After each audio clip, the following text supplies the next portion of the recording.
Hello and welcome to another episode of the Ground Game Podcast. This is your co-host, Clay Hepler. This is your other co-host, Justin Piche, and we're here to show you how to win the ground game. In person, in Dallas. We are here right now for the Land Scaling Summit, which did you go to last year? I did. You did? I did. Did not. Okay, that's what I thought. It was a great event. It was actually one of the most well-run land investing events that I have been to. And so I'm really looking forward to coming back this year. We're both speaking at the event, which will be exciting. Yes. So if you are listening to this and you did not go, I'm sorry, but we missed you. And you're doing some stuff about data, I think, right? Yeah, that's right. We talked about this on our previous episode, but my data manager, Courtney, has started a company called Terra Data Consulting. Mm-hmm. And she is basically doing what she does for my business for other people. She has a lot of spare capacity. She's a skilled data scientist. She understands all the tools, skip tracing, markets, trying to figure out what markets to go into, analyzing markets, and getting lists coded and ready to be sent to whatever marketing platform you're using. So it's kind of like a lot of folks will go and hire somebody to run lists and pull data and scrape data and all that kind of stuff for them. And when you go out and hire your own person to do this, it can be hard to find somebody that's the right quality, and it's one of the last things I think business owners give up because it's so important and vital to their business. Mm-hmm.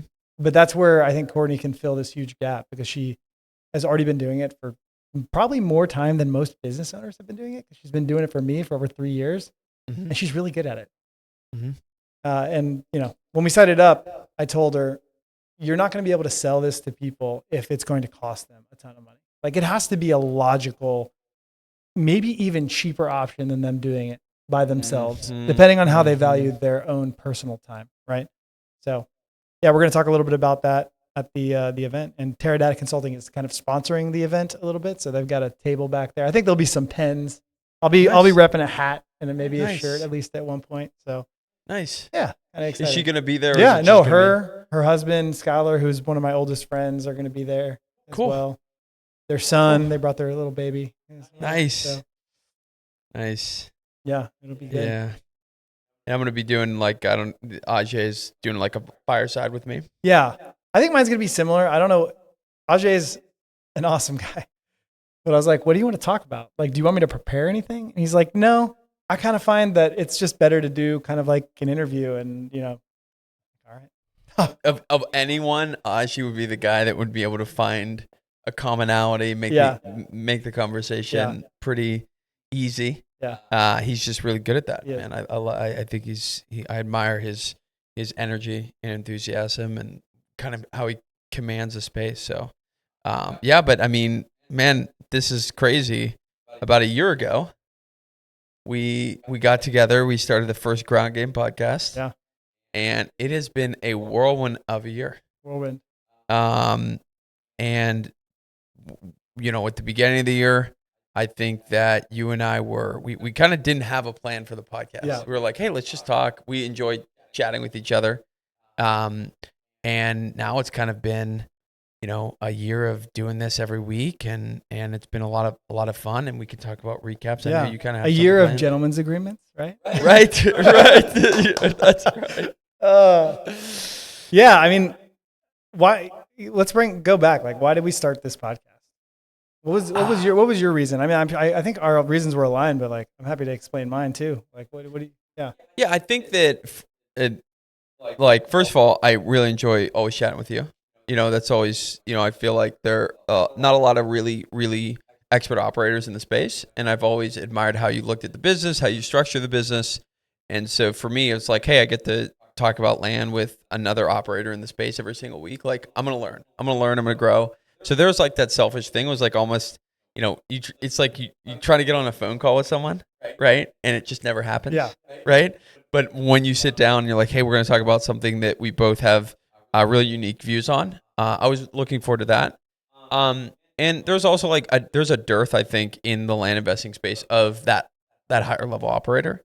And so I think you and I have been really transparent about our business, and we knew that could be really valuable. We didn't really think about any way to monetize it. Right. But it was like, hey, this could be a really interesting thing, and maybe we get a deal out of it, maybe we don't, but it's honestly going to be fun. We kind of did it from an artist perspective versus like a purely monetary perspective. I don't know if you agree. No, with that. I mean I do. Obviously, like it's not completely altruistic because there are opportunities that open up to you when you put information out there for people. You know, you can be seen as an expert, and I like to think that there are certain aspects of this business that I am an expert at, but I also am humble enough to know that there's a whole lot more that I'm not. It's kind of I for the same reasons. Like I feel like I learn something from the way that you do things every week. It sharpens me. It brings opportunity for deals. It brings opportunity for talking at events and things like that, which are fun. And I just enjoy meeting people. Mm-hmm. But there is certainly a piece of my reasons for starting this podcast that was just as an investor, learning this business, trying to figure it out, having access to a lot of really good coaching and free online resources and courses and things like that. There was nothing that gave me the full truth. There was nobody who was operating at scale talking about the challenges and like the things that sucked and the things that they did wrong and what they learned from them. And that was really, I mean, that was when I kind of approached you, and I'm sure we both had this idea, and right. But I wanted to be able to talk about those things that aren't often talked about. Right? It was the whole idea of you get on a podcast. You know, you could go listen to my episode with Seth Williams on the Art of Tipster podcast, and it's a great episode.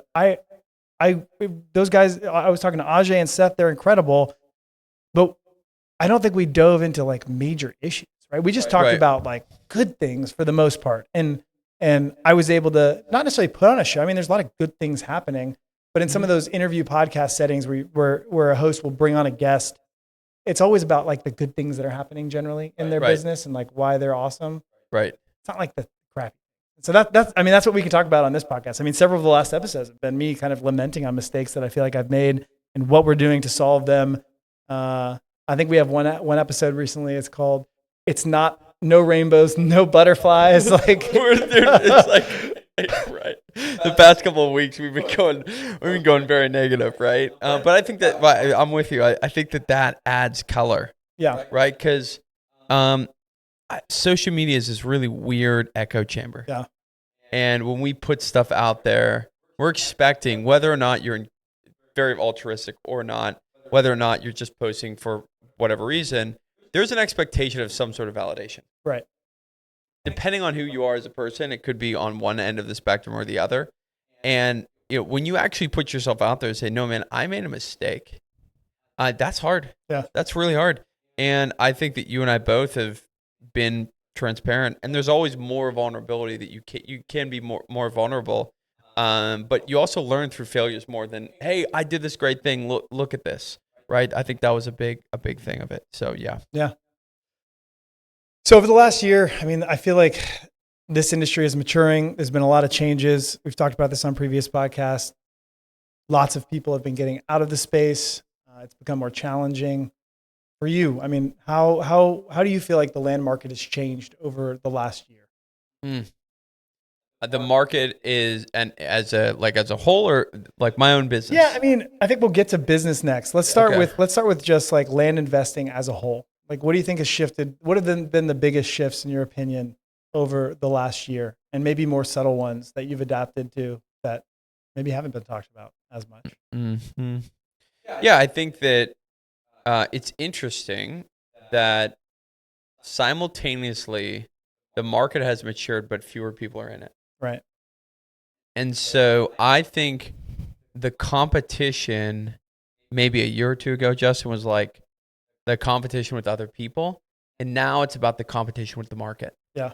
It's the competition between you and me and the seller, right? Which is the market tells me this. I've been validated that my property is worth more because I'm getting all these pieces of mail or text messages or whatever. And so then a more difficult conversation. And so I think the maturity of the market is not just like a competitive maturity. It's just like information maturity. Yeah, I agree with that 100%. I mean, because if you think back to before either of us even knew what land investing was. Right. But you hear stories, and you could recognize what people were doing back then. The information arbitrage between a land investor and a landowner was huge. It was huge. I mean, even though the tools weren't as well, like they just weren't as good as they are today, you couldn't tell things as easily, but if you knew where to look, you could figure out a value of a piece of land much more easily than somebody who owns this piece of land somewhere else, right? So there's a lot of information arbitrage, and that led to an advantage for you as the land investor. Mm-hmm. Tools like Zillow, right? Tools like Redfin, the ease of sending marketing to somebody and sending out a blind offer or a ranged offer or a text offer or whatever have made it such that sellers, landowners, are much more aware of what people think their property is worth, right? They can go on Zillow and see every other land parcel near them that's sold if they're in a disclosure state and say, hey, this one's pretty similar to mine. And so when somebody comes in with a 50, 40, 60% of market value offer, they're like, no, this land. And that has become obviously a challenge for the kind of fix and flip model, or not even fix and flip, just flip model or wholesaling model. Certainly. Yeah. Yeah. So I mean, the knowledge arbitrage or the information arbitrage used to be like between you and the seller. And you and I have talked about, and on the last podcast, you're like, hey, I'm going to focus on a couple of states or a couple of areas. I'm not just going to just blast all the counties. I'm going to be more deliberate about that. That's how it's like the little slinkies that you put down the stairs, throw down the stairs when you're a little kid, and it like expands all the way out and then contracts. So it contracted, the information arbitrage contracted. And the way that you expand it is you have a more deep understanding of your market. Exactly. It's like, that's a really good illusion. Right. Yeah. Right. So like, New York City real estate, right? Everyone knows what their property's worth, but why is it that people can still crush it? Well, because people know even more. Right. They know where the next building is going or the next business or the discussions of permits. And they know all that. And there's arbitrage there too.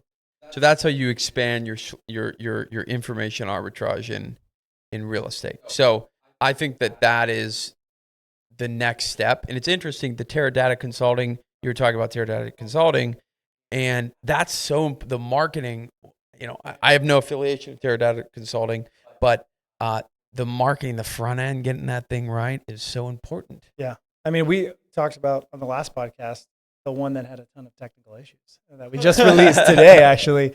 Right. It's when things are good, it's easy to neglect certain aspects of your business that are non-optimal, right? When you're bringing in revenue, when you have deals closing, when checks are getting cashed, you feel good. It's easy to sit back and say, I know what I'm doing. I've got this figured out. But things change very quickly in this business, right? And that was a huge area where I just wasn't giving, obviously, enough attention. But the power of working with somebody like Courtney and Teradata is just like, we had a meeting a week ago, and I said, every single list that we're sending, cancel. All new data, all new platforms now, like go. Boom, the next day. New filtered data, different criteria, much more focused on certain growth metrics than we were before. No more like shotgun whole state approach. Anyway, it's fantastic, obviously, being able to rely on somebody very good to do that type of thing. Mm-hmm. But anyway, I digress. What have you adapted over the last year? Let's just think back to Hepler Land Holdings in September of 2024 to September of 2025. What are I feel like your business has gone through some like big changes. Like you've hired key people, you've changed the way you do acquisitions, you've changed the way you do dispositions. There's been huge shifts. Yeah. Maybe share a little bit about that. I think the adaptation is the standard. I accept less. We can bleep that out, but I just don't have I'm a mercenary for the goals of the business. And, as a CEO, you should be the mercenary, right? That should be our roles as a CEO. Dude, and so I just don't have time. And so when you are facing a mortality event in your business, which I think a lot of investors, including me, maybe you don't have the visibility, right? And the adaptation is more visibility, more accountability, and higher standards. And that just is going to keep going up and up and up. But there's just it's like people that run a really impressive business, they just walk faster. They just move faster. They make decisions faster. They have more energy. They have quicker trigger pulls. And one of the biggest lessons for me is like, I need to have a quicker trigger pull in my business. And that's kind of like really foofy. But it's like more accountability, more consistency, and then just being really thoughtful about my resources. Now I can get into the micro if that's what you're looking for, but that's a huge thing, man, that like really impacted me. Yeah, I think that's more important to talk about because like you have to mature as a business leader or you're going to die. I mean, we talked about evolve or die, whatever, last time. Yeah. Like it's a natural progression of going through something hard. And like, I don't think there's been a year really since maybe after kind of the COVID sweep and a lot of people getting into this and this huge move of people from cities into rural areas where there's just a massive boon in this type of a business. There hasn't been a year that hasn't been without challenges. I mean, everybody I talk to is saying, hey, I've had a harder time this year. I've had a harder time doing this. There's something that's been harder for everybody. There's people that have been operating great businesses for a long time that are seeing lower revenue despite doing more than they have in previous years, right? There's something to that. So the fact that you've matured in that way, I mean, that's huge, obviously. I feel like that's been pretty similar for me. I've been able to, I think when things are easier, just like you can overlook issues in your business where you need to take action, but you just don't quite have it in you to dig deeper because things seem good. It's the same way with putting up with other people or other things that may not be up to par. It's easy to accept subpar actions in your business when things are going well, but when there's a mortality event or even a significant event that's going to impact your income and thus your family, even if it's not mortal, it could impact the plans you may have. Like you've got to take action, right? You can't mature. Like, yeah, I that's such a great point. One thing that when I'm thinking about this question and all these questions, like there's this like recency bias that we always have. It's like, what did you learn on January 5th of 2025? It's like, dude, I don't remember that day. I don't remember anything. But I think I was on a podcast yesterday, and the land business relative to all these other real estate businesses has matured really fast. Because you had a lot of other people from different businesses, me included, right? I was one of those guys from wholesaling and flipping. And it went from scale, gross profit, go. And now at least this is what I'm feeling. It might not be everyone. I know you're kind of feeling this too. It's like, dude, not scale, net profit, net profit, efficiency, profitability. Efficiency. Boom. Yeah. And that's probably a recency bias, but that's a huge thing that I'm taking into next year.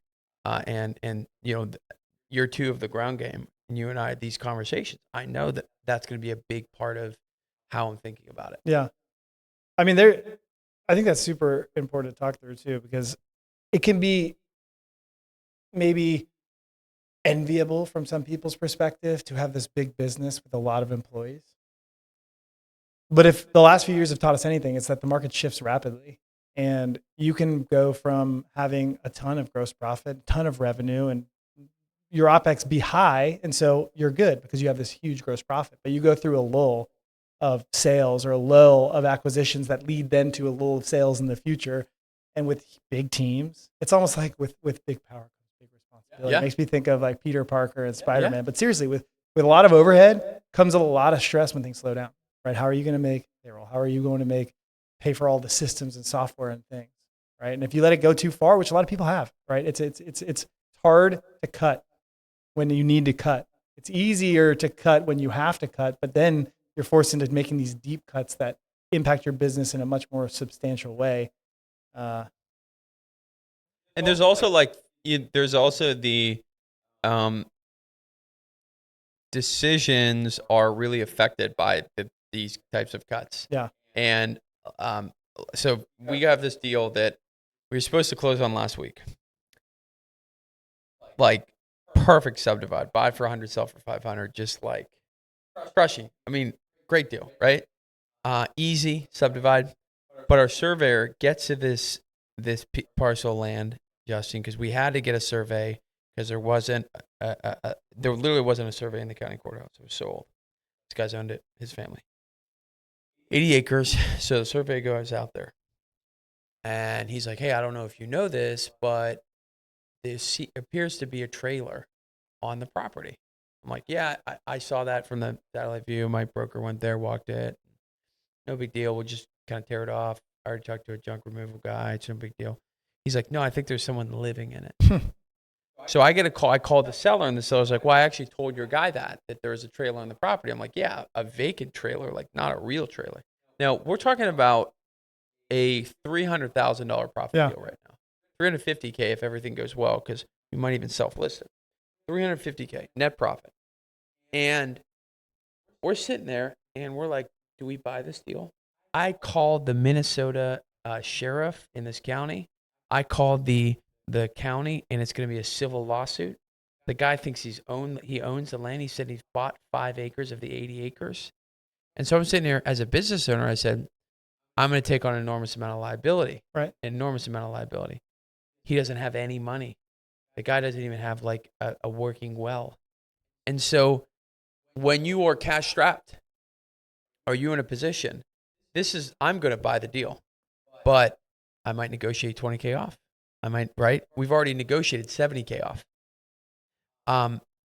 But Justin, you know, if someone's in that position, but they don't have any other deals, then it becomes difficult. It becomes very, very difficult because you have to make these really hard decisions that could kill your business. And that's why I think a lot like people have left the business because they didn't have mature enough businesses. They can't look at this problem and say, "Ooh, I might have to pull out of my pocket 20K. I might have to bring 20K in legal fees."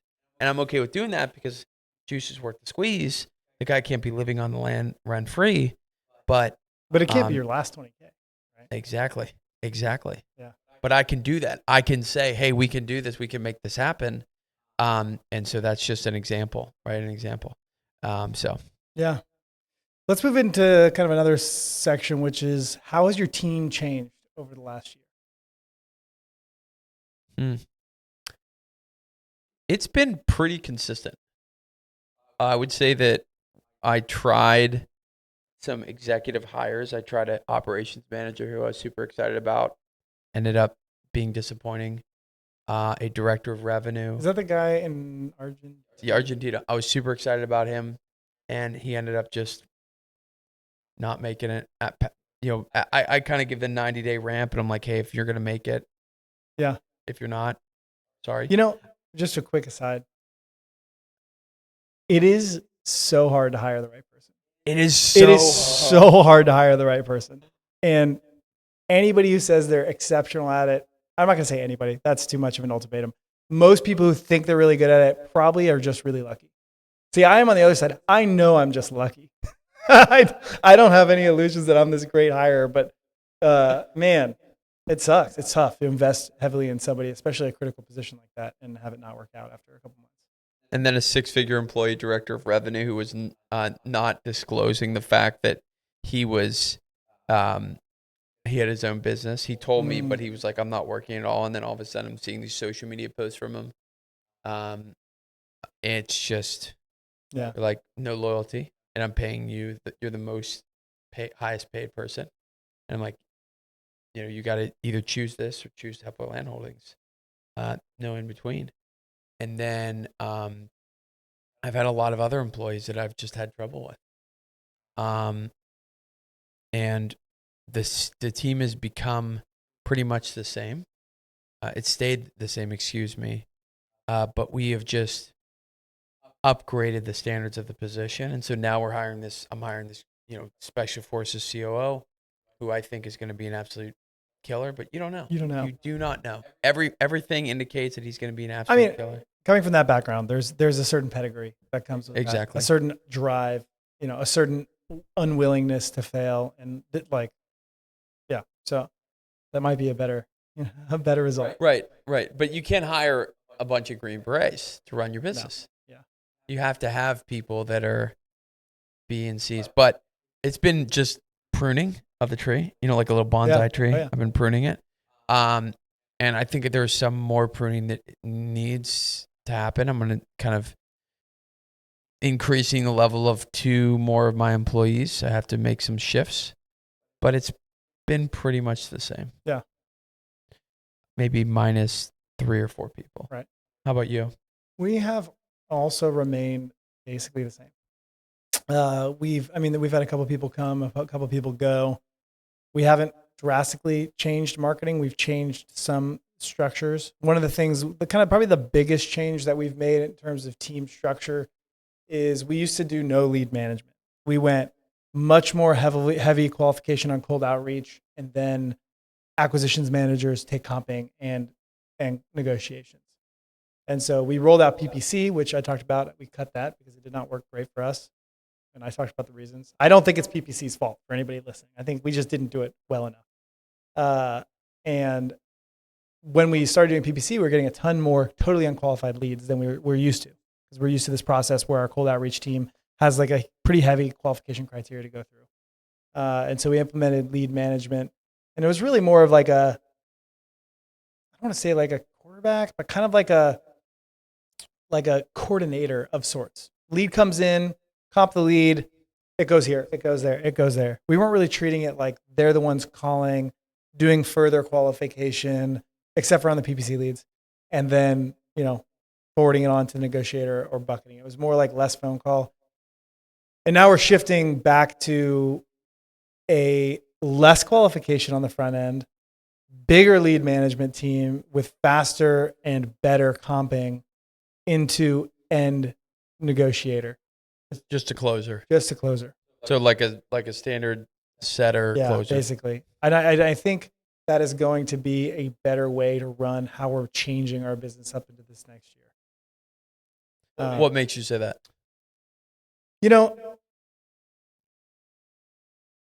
That's a good question. There's an aspect of speed to lead that I feel like we have not been able to achieve with our new lead manager position.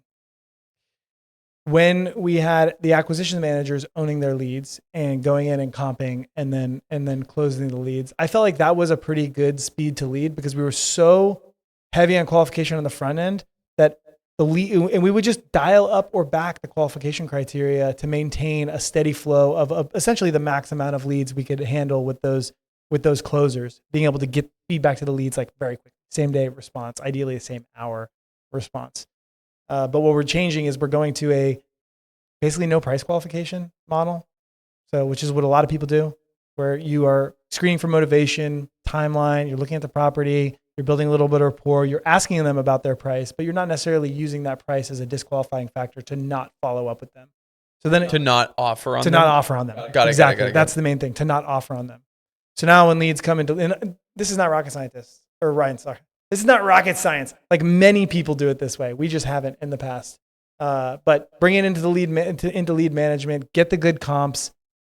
If the price is within striking distance, straight to closer. If the price is too high or they didn't give us a price, lead manager callback to offer a range, basically to like qualify the lead on price and then forward on if interested, or put them into a price motivated drip if not. Or send them back to kind of the cold outreach team if they're more skilled cold outreach people that are trained to kind of do lead management as well. We have a lot of kind of cross training, but that's going to be a much better model for us going forward to be able to get back to lead people more quickly. So why did you, I gotta, just because this is important. Yeah. Why did you change that? Because, because you've said this to me before. And so this is, closers need to be closing. I mean, that's why. You make money on the close. I mean, you've got to get the pipeline set, right? But you make money on the close. And so you need your closers, your highest paid generally employees, to be really on point, on the phones all day long. And second, I don't want to be relying on the kind of newer members of the team or the least experienced in terms of comping and negotiating members of the team who are the cold outreach members to be qualifying leads. And C, when people give you prices, who knows what they're thinking, right? when they hear a real offer, range offer or whatever from you back, things might shift in their mind. They may be like, come down to earth, and you get none of those opportunities. If you price qualify in the front end, you never give them the range, and then you put them into a price motivated follow-up. We want to get back to them really quickly with a range offer to try to see if we can pull more leads out of that. So you're saying your lead managers are actually giving them a range offer? They will be, yeah, moving forward. Yep. Because of not everybody. Only the leads that are either priced slightly out of range or no price. The goal is to generate as many leads as we can to get conversations with, and by giving them a real number, generate more actual conversations. Makes sense. Yeah. That makes sense. I mean, we'll see, right? I think there's probably a lot of people that do it that way. It's a good success. I just was on a call with Dave Dennison and several other guys, and we were going over kind of lead manager metrics and acquisitions manager metrics and kind of what they were doing and what we were doing. And, you know, what I took away from that was there's so many different ways to do this. And that's just a method we haven't tried yet, you know? And I think we're nothing if not quick to adapt and quick to change. And if things aren't working well, we will know very quickly and we will shift back. We can move on a dime, right? To make changes, which is kind of nice. All right. Man, biggest wins, hardest lessons, pivotal moments over the last year. Let's go one of each. What's your biggest win from the last year? I would say my maturity as a business owner. It was, I just think and operate better. And I don't want that to sound arrogant. No, I don't think it does. But I have really become better at business and thinking about business and thinking about the right steps. And that I'm a totally different business owner this year right now than I am next year. And I've never made that massive amount of a jump. And I think I'm really poised to crush it next year, like crush it because of that in a really good way. Biggest loss? Well, the reason why I'm confident in my abilities and just becoming better is because I took so many knees to the right? Yeah. Leadership, being a horrible boss, communication issues, impatience with my team, communication issues, misallocation of resources, misallocation of people, all of the immaturities of a business owner. I really experienced them a lot this year because we did really well last year and we scaled in net profit and in gross profit. We did really well. And, you know, at the end of this year, I think a lot to do at the beginning, and we'll see how it ends up, but a lot to do at the beginning of this year. I made some mistakes with a couple of hires and put the people in the wrong space. And so we're going to be gross profit wise way higher, but our margins are going down. Yeah. Because of some bad decisions in terms of allocating people and marketing dollars. And so, you know, I worked really hard this year and made more gross profit, but net profit, I might make a little bit more, 25% more, maybe 20% more, maybe 20% more. And so you're like, dude, I just worked that hard for that amount. It kind of puts it into perspective. Yeah. Man. Any pivotal moment or pivotal moments? Pivotal moment. I would say a pivotal moment in my year is going to, I think the Ground Game podcast was a pivotal moment. Yes. I've learned a lot in this podcast, man. Jamming with you. But I think a pivotal moment was going to Tom Bilyeu's house. Yeah. Which was recent. Recency bias. Right. I mean, that's a pretty big deal, though. It's a big deal. Yeah. It's a big deal. so going to Tom Billy's house and doing that, I think that I say, I'm such a great, like I've learned so much this year. And a lot of it has come from that exchange, that relationship. So yeah. Yeah. That's awesome. Thanks for sharing. Yeah. Let's see. Biggest win. I think biggest win was from a deal perspective, just one exceptional deal that I did with our mutual friend, Ben, that will be probably 50% of my net profit. So like that was the biggest win. And then just other partnerships that have come from that. There's some key relationships that I've made through introductions from friends over the last year that I think have set just the future of the types of deals I do up substantially better and different. Mm-hmm. Access to kind of resources and people that are operating at a kind of a different level and have, just more of like institutional style money and thinking that opens up the avenue for some of these larger development deals that I'm working on. So, I mean, some of those relationships are incredible that I think may be lifelong, friends and mentors. So, shout out to Trey. I know he's going to listen to this podcast. So, it's one of the people that I've met over the last year that it's been incredible. So, I think is he coming to the summit? No. He's not. Ben will be there. Ben's our other partner, but he will not be there. But yeah, it's just been a really good year in terms of relationships, I think, in this business for me. So one really, really good deal, and relationships have been the best thing.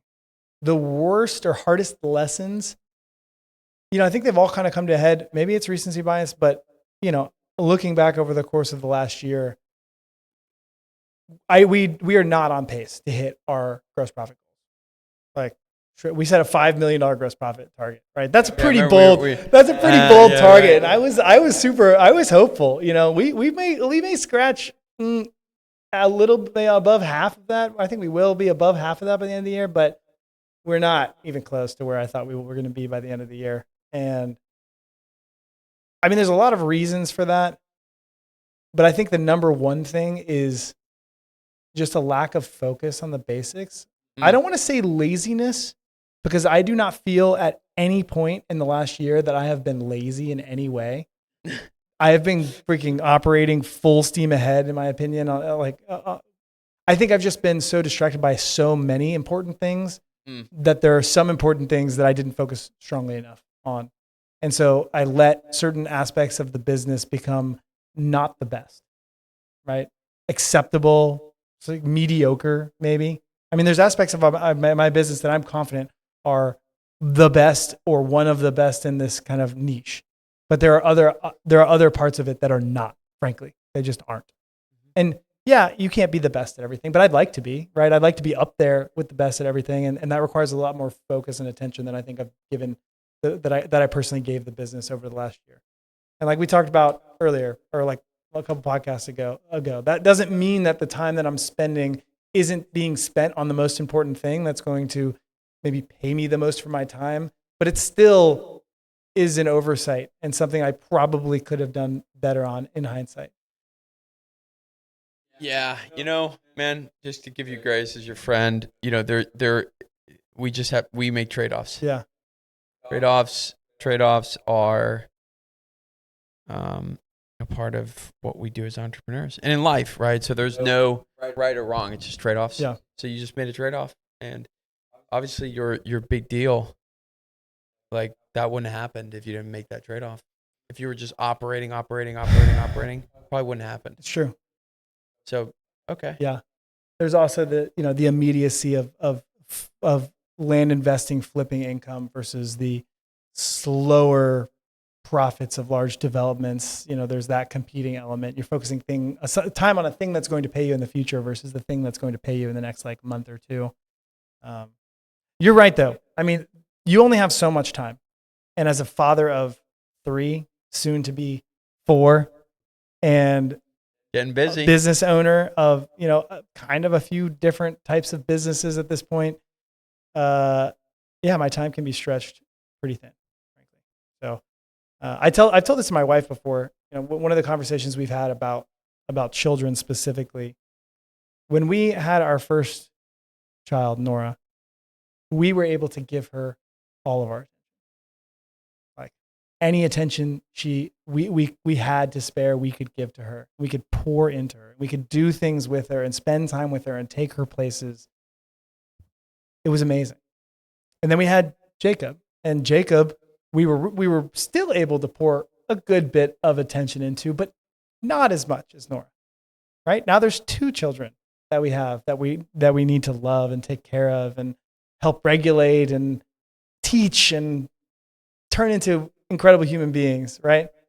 And then we had Gracie, and now my wife especially was feeling like, man, I can't give her really as much as I gave the other children. Like, I can't give her as much of me and be there as closely for her in a lot of situations as I could. Sometimes I just have to let her play on her own. And I can't be there to read all these things to her. And I can't teach her all these little things. And, she learns from her brother and sister now. And she's one of the best solo players, like at this young of age that I have seen. And that kind of impacted her desire to have more children, because she thought to herself, like, hey, like, I just don't know if there's enough of me to give them enough love. Mm-hmm. And the truth is, you only have 100% of you. Like, we talk about giving things 110%. If you're giving something 110%, you're just getting closer to 100% of you. Right. You're never giving 100%. Sometimes you are, and then like that people say 110%, 120%. I'm gonna give 150% of myself. You're only getting closer to actually giving 100%. You've got to spend that time doing a ton of different things, right? Taking care of your family, taking care of your health, sleeping, eating, seeing friends, living, worshiping, if that's your thing. Yeah. And running your business. And so when I think on that, and I think about the ways that I've talked to my wife about giving her love to our children and how much of it she can give to each one, as if there was, some finite amount of it. I got to take that and think about it the way I spend my own time on my own businesses. So anyway. It's interesting. And I would say that examples are more important than action. Mm. And I think children learn a lot through, I have 1, you have 3. So I'm speaking as an There is wisdom in having 1 child, I promise. Well, we will definitely have more than 1 child. But what I was saying, I just mean 1 child gives you certain parenting wisdom. You're allowed to say, right, okay, I have parenting wisdom. Good. But what I'm saying is the example thing is so important. Yeah. And that's, and not only how you show up with, I think about Hess, like not only how he showed up with Hess, but how he showed up to his mother, how he showed up to his grandparents and his aunts, and how I show up as a man. I think about that a lot. Yeah. And that's more important than just, that is important, not more important. That is a part of the importance of raising a young man and being that example for him. And so, yeah. Pivotal moments. Ground Game Podcast, baby. Dude, Ground Game Podcast has been incredible. There's just been a lot of relationships. Our friendship has grown much closer. I feel like I've learned a ton and become a better business owner because of it. It's similar to coaching. Like, we've had this conversation about coaching where I don't do as much of it anymore, but I know you still have a lot of clients. And when we've talked about it before, we've both agreed, like, teaching something to somebody or getting asked a question is like, how should I do this? Forces you to think about the way that you're currently doing it. And then without having to decide on your own business, you get to say the way you think it really should be.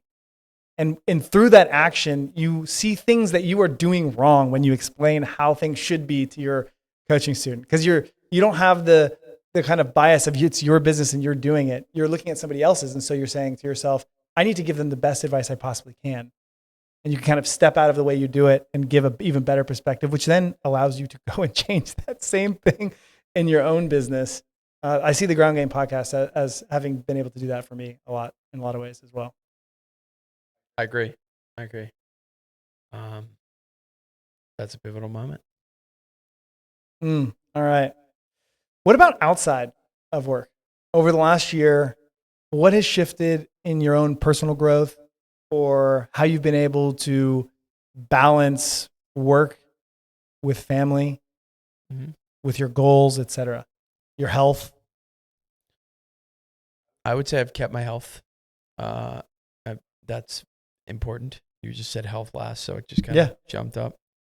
I'm definitely about maintaining and being a healthy man. Dude, just being a dad is just like, I just love it. It's just amazing. It's just spending time with Hess. And my wife and I have gotten closer. We've become more religious about date nights, and we go to marriage counseling, not because of there's anything like a train wreck, but because it's like going to a personal trainer when you need some extra help, right? You want to say, hey, I want to. We've done that. Yeah, right. I want a little help with my shoulders or my triceps or whatever, and I know this person, or hiring a coach, right? You could figure it out on your own, but why not hire a coach? Yeah. So I'm all about hiring coaches. Obviously, Tom Bilyeu, marriage therapist, and so we've done that. But I work a lot, man. It's like hustle season right now, and so like I would say that I am pretty zoned in on working. I work a ton, and I enjoy it. I enjoy what I'm building. I enjoy the mission that we're building at Hepler Land Holdings and Landman. I think it's really inspiring. And so I'm inspired to get up every day and just put my 98.999. That's it, brother. Not my 110. Yeah. Oh, man. Let's see. Over the last year, I think I've worked probably a lot more over the last year, mainly because the previous year I went on that big, things were going really well. I think that's kind of part of it. Like, things were going really well. I'd gotten some critical hires and I went on that big Europe vacation for 6 weeks with the family, which was felt like a season of rest. I worked about like half hours instead of like 4 hours a day type of thing, or even less sometimes. But then I got back and things were good still, but I felt like this urge to grow and scale. And so the last year has been a lot of growth in a bunch of different avenues, partnerships, big deals, training the leaders of the team. And there's been oversights and failures, but I feel like that, definitely also feels like kind of a hustle season for me. But I have this forcing function, this beautiful, wonderful forcing function that prevents me from working anymore, which is my family, who also need me, right, to be present and be there. And my wife is like, she's amazing. I mean, I hope we would all say that our wives are amazing. But she is a partner who has just incredibly high standards. So, and is not afraid to call me out if I am not meeting those standards. Not in a nagging kind of way, although sometimes in the moment it can feel that way, but in a truly loving, we are partners and I want the best possible for you and for your relationship with me and for your relationship with your children. And so when I stop and think, I just think of how grateful I am to have her as that forcing function, right? I think my bent would be to work even more. And like we just talked about, you have 100%, right? So if I work more, I have to give up something else. Yep. So up until now, most of the things I've given up have just been things that impact me, right? Maybe I haven't worked out quite as much or slept as much as I otherwise would, which are really important things. And I think, need to figure that out myself. But the next thing that could possibly be interfered with, honestly, is family, because that's that's the majority of the rest of the time. And I don't want that to happen. And she also really doesn't want that to happen, but she also won't just let it happen. She won't let the worst of me, take more time away from the family. So it's kind of, it's good. I mean, it's good to have a partner that sharpens you, honestly. Same with me. My wife has incredibly high standards, and she's not afraid to be vocal about that. Yeah, exactly. Oh, man. All right. Well, what do you think about the next year? I mean, What's ahead for the ground game? What's ahead for Landman, Hepler Land Holdings, and just like life in general? What do you think? Mm. Mm. I'm gonna spin it back on you Yeah. because I've been going first the Yeah, whole yeah, time. yeah. I got the question. And I know you got the questions there. Yeah, sure. I know you got the questions, but I've been hogging the spotlight, man. And I can then jump in. What is next? So probably the biggest thing over the next year is we're having another kid in March. That will be like by far the biggest life event that happens over the next year, which I'm really excited about. We're going to be totally surprised like we were with the last one. We'll see. We don't know. Boy, girl, whatever God gives, I'll be happy for it, grateful Amen. for it. Business wise, man, we're really just going back to optimum at scale. That's what I like to call it. I could say it with my team. Like we're going back to optimum at scale. No more are we going to deal with like a bunch of random stuff. Like we're going to be really focused, but we're going to operate on a higher scale because we have the team and infrastructure to operate at a higher scale. Really focused on data, really focused on the markets we're going after, really focused on the process of how we close properties. We've been able to just let volume make money for us, but we've said this a few times. Sumner said it at the Denver event. We're in the skill era. Like we can't afford to just like let volume go. Just be the big, a big guy that sends a lot of marketing out and let whatever trickles down. Like we've got to be better at every single piece of the business to perform at the level I expect this next year. So that is a huge focus. What's your goal? Money wise? Yeah. What's your gross profit goal? I'm not, you know what? I don't have a gross profit goal. You have a net profit I have goal? a net profit goal. Okay. But I'm not going to share it yet. Maybe we'll talk about it after I do annual planning. I'll give my net profit goal. Okay. Yeah. I want to refine it into something that is fully baked. Fully baked and just barely achievable. That's kind of that's my like there's 80% chance we don't make it, but if we freaking bust it, we will make it. That's the kind of goal I want to set. That's fair.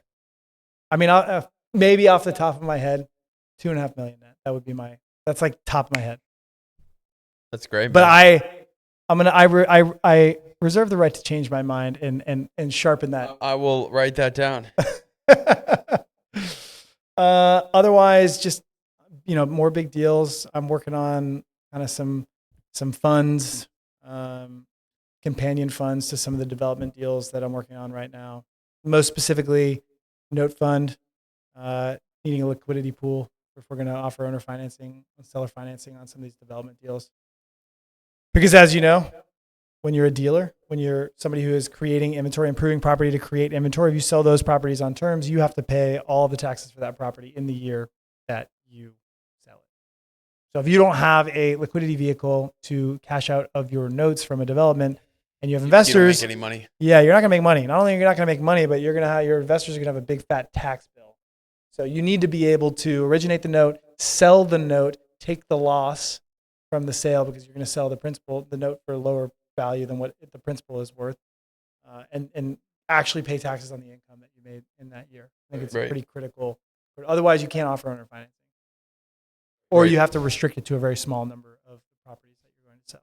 So that's something I'm working on right now, which is exciting. So that'll be a big part of next year, I think, is raising for that and operating that fund. That's awesome, man. What about you?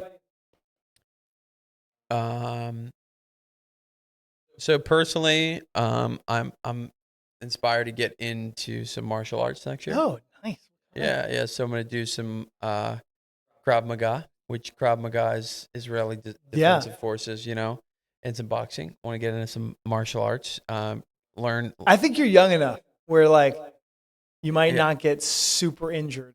I have a bunch of friends who went into started doing martial arts in their mid to late 30s, and after a few months of it, we're just bruised and battered and aching and broken. So I think this is the right time to get into it now before you get that age. the touch bruise, you get. But okay, so martial arts, that's huge. I'm gonna do some. So my wife and I joined a club, and there's some duck hunting and skeet shooting and stuff like that. So I'm gonna get into that. So I'm really pumped about that. So that's some kind of personal stuff, and then just keep up my health. Yeah. And so on the personal side, that's really what I'm going to be doing.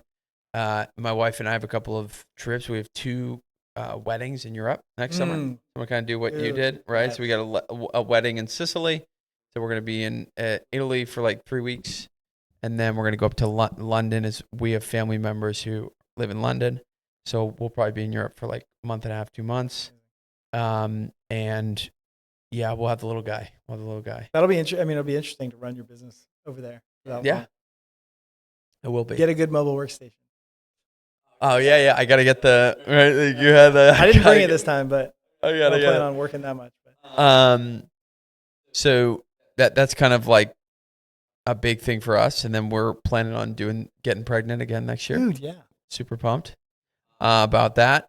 And then from a business perspective, I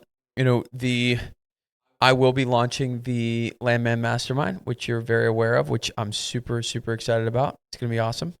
And then we're going to be doing some really interesting stuff. It's going to be called the Landman Deal Engine, which is going to be essentially, a funding / dispo / TC offer.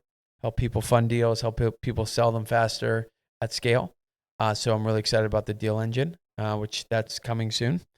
So the Mastermind, Deal Engine, and then the main business, we also have net profit goals. Not $2.5 million though. We are this is not fully baked, so I'm going to just reserve the right to change this too.